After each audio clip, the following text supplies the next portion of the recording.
կքաշվենք։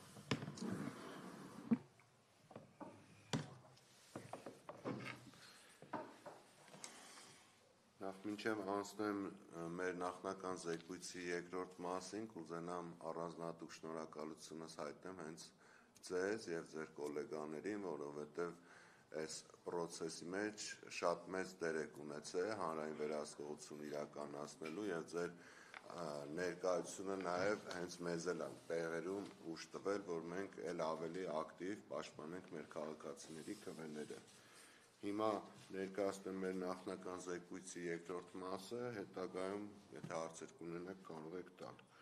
Մի շարք տեղամասերում քվեախցիկները չեն ապահովել քվեարկության լիարժեք գաղտնիությունը, դիտարկվել են հարակից պատուհանների միջոցով։ Կար նաև մեկ դեպք, որ մենք արձանագրել ենք, որ այս քվեախցիկի կողքը բաց տարածք կար, որը թափանցիկ նյութով էր փակված եւ ակնհայտ էր, որ այդտեղ կանգնող ցանկացած մարդ կարող էր տեսնել, թե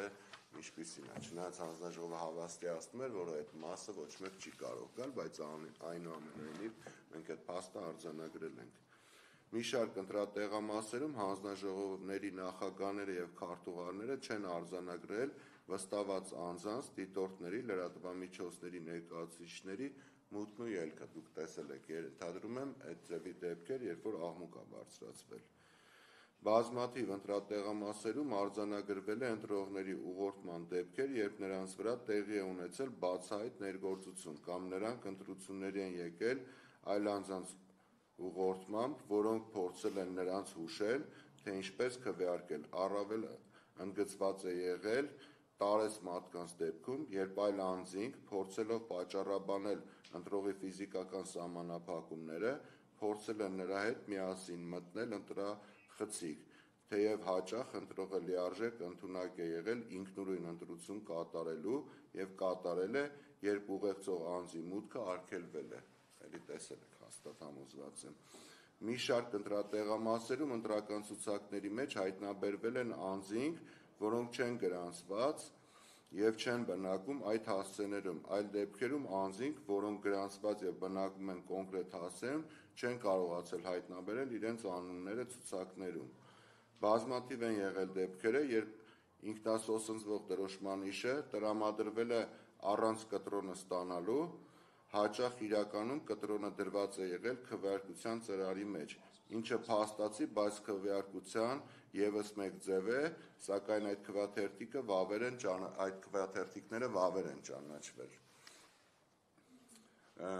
Հին ու բարի ճակերտավոր ասած, էլի դեպք գրանցվեց վերջի ժամանակահատվածում, երբ որ երկու ընտրատեղամասում լույսերը անջատվեցին։ Ճիշտ է, քվեարկությունը շարունակվել է, բայց ակնհայտ է, որ էլի խոչընդոտներ առաջացավ, հանձնաժողովի անդամները, լրագրողները, մեր դիտորդները վստահված անձինք ստիպված են իրենց հեռախոսներով լույսը ապահովել, որպեսզի որևիցե փորձ չկատարվեր խախտումների։ Բայց ինչպես գիտենք, այդ ձևը շատ տարածված է։ Եվ մի դեպք էլ ունենք, էլի լայն, որ ցավոք սրտի ընտրական հանձնաժողովի նախագահները եւ անդամները շատ հաճախ չէին տիրապետում իրավիճակին եւ դրանց միջամտում էին օրինակ վստահված անձինք, կա նաեւ տեսանյութ, թե ինչպես է դիտորդներից մեկը փաստացի կառավարում իրավիճակը, որը առնվազն չիմացության կամ լավ չիմանալու արդյունք է, ենթադրում ենք, ու այդ դեպքերը էլի կարող են ազդեցություն ունենալ։ Բան չունենք։ Շատ լավ։ Ամփոփումը, տեսեք, ես ըստ էության ամփոփումից սկսեցի։ Մեր կարծիքով այս ընտրախախտումների մակարդակը իսկապես անթույլատրելի էր եւ որոշակի կազմակերպված միտում ուներ, մասնապես մի քանի տեսակ ասեմ ձեզ, որոնք իրենց համադրության մեջ մեզ հետ եզրակացություն են բերում։ Կուտակումները, բազմաթիվ